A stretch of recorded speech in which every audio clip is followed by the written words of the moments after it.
этих детей, топить, Это не прямо наш в метод. Тысыне. Это не ваш метод, поэтому... Good morning, everyone. So, this isn't really an update. I'm kind of addressing something that came up in that video I just showed. And if you want to see the whole clip, a couple videos ago, I posted the whole clip, and it's absolutely disgusting.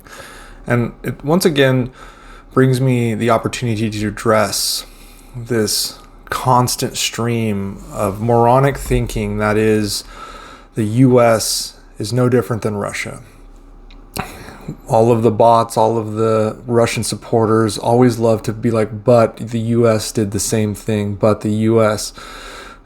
The reality is we did not. That is not the case. And even if it was historically the case that the US did things that today we find abhorrent, we're not doing them today. Russia is. And it brings me to just talk about my own personal anecdote in this space, which that is children. But before I get to that, you never will see an American pundit, and it doesn't matter if it's left, right, center, ever advocate for the killing of children. That is what we see here in Russia. This is not the only commentator in Russia to talk about killing children, raping people, etc.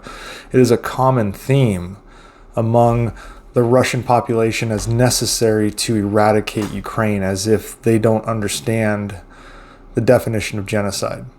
Never will you see military commanders, of which I was one. I commanded a company, ordering or advocating or even joking about locking children in houses and burning them down or drowning children.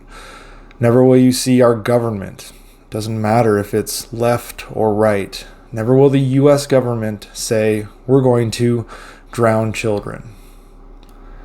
There is 100% a difference between the United States and Russia, and I'm getting tired of seeing comments of legitimate, on my videos that show legitimate terrible things Russia is doing today in 2022, and they go, oh yeah, well, in Vietnam. Yeah, in Vietnam 40 years ago, the US did some terrible things. That's not us today. That wasn't even us 15 years ago when I was in Iraq.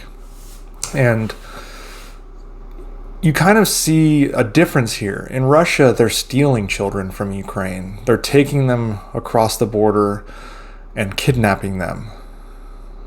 That's a stark contrast to what we saw in Afghanistan when it was a huge debacle, the withdrawal from Afghanistan. It was a huge bungled mess that America clearly did not plan for, how to properly exit that country. But one of the most poignant images we saw were Afghan women handing their child to U.S. Marines.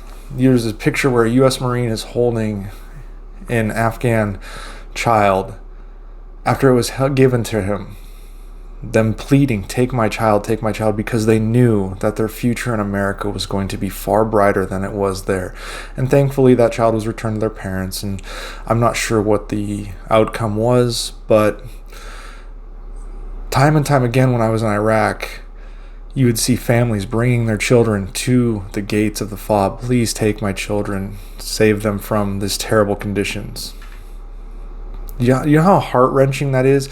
I'm a parent. I have 4 kids. Can you imagine? I couldn't even imagine giving up my child, living in a situation so terrible that I would want to give my child to some stranger that's carrying a gun and tell them, please take them across the ocean to your country so they can have a better life.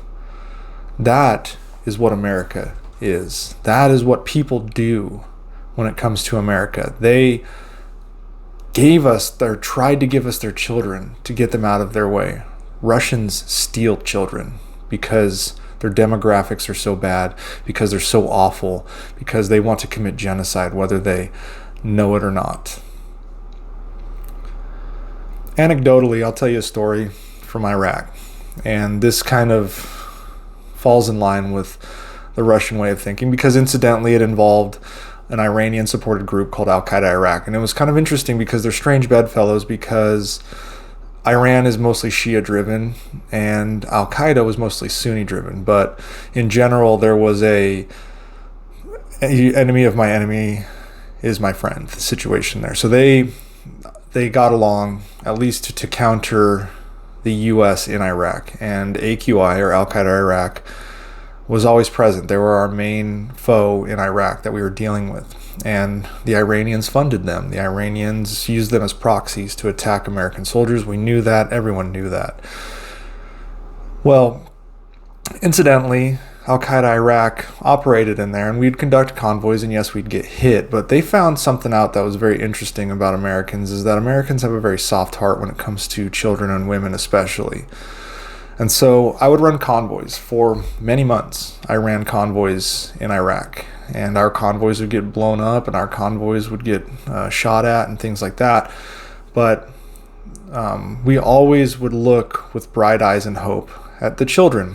And because of that, we would give them things. We would give them bottles of water. We would give them candy from our MREs, or just candy that was shipped to us. One of the biggest things was we'd give out Beanie Babies. We'd get shipped hundreds of Beanie Babies from charity groups saying, please give these out to the local children so that they have something comforting, or teddy bears and things like that. And we used to give them out, and we had to stop doing that because unfortunately at one point one of the children ran out, tripped and fell, and was hit by one of our trucks. Now we drove, not one of mine, it wasn't one of my convoys, thankfully. I would have been devastated, but unfortunately, it was an American convoy. I don't know where it was. I don't know what happened, but ended up hitting a kid. And I honestly don't know if they died. I just know, I think so, because it was in the news. And it became a very big propaganda boost for Al Qaeda, saying that Americans are running over children in Islam, or Muslim children in Iraq. And the truth is it happened. And so we got told, stop giving them things, tell them to get back, stop giving them food or candy and water. And it was terrible because you just drive by, and we'd already set a precedence where we were giving it, but we tried to have our interpreters explain it's dangerous, we can't do that. Well, Al Qaeda Iraq, who is supported by Iran, the same Iran that is helping Russia, the same Russia that is kidnapping kids, this Al Qaeda Iraq decided, what an excellent propaganda tool. So they started grabbing kids just off the street and throwing them in front of our trucks. We had to be very vigilant of that so that we wouldn't run over kids because, one, it's terrible. They're children. They're not involved in this. They have no idea. They're just the tertiary casualties of a war between adults with either terrible or benevolent ambitions, depending on which side you're on. And kids have no say, they have no control, they're just a part of it. And unfortunately in war, kids do die as collateral damage, and the US tries to limit it. However, Al Qaeda in Iraq used to throw children in front of convoy vehicles in order to try to get them killed so that they could take pictures and videos and rally to their cause. And we had to watch out for that, and we watched it, we saw it take place. And it was something that we'd have to be briefed on, and we'd have to tell people, be careful, go slow through the cities, because all of a sudden a kid might just be tripping, stumbling out of nowhere. And they're not just stumbly kids, no, they're probably being pushed by some horrible terrorist. And so that's the difference. That's the difference between who they, being Iran, Russia, and who we, being America, is. We don't kill kids. We don't joke about killing kids. We don't suggest killing kids.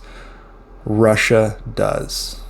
And if you don't see the difference there, then you are part of the Russian propaganda machine, or just an absolute fucking moron.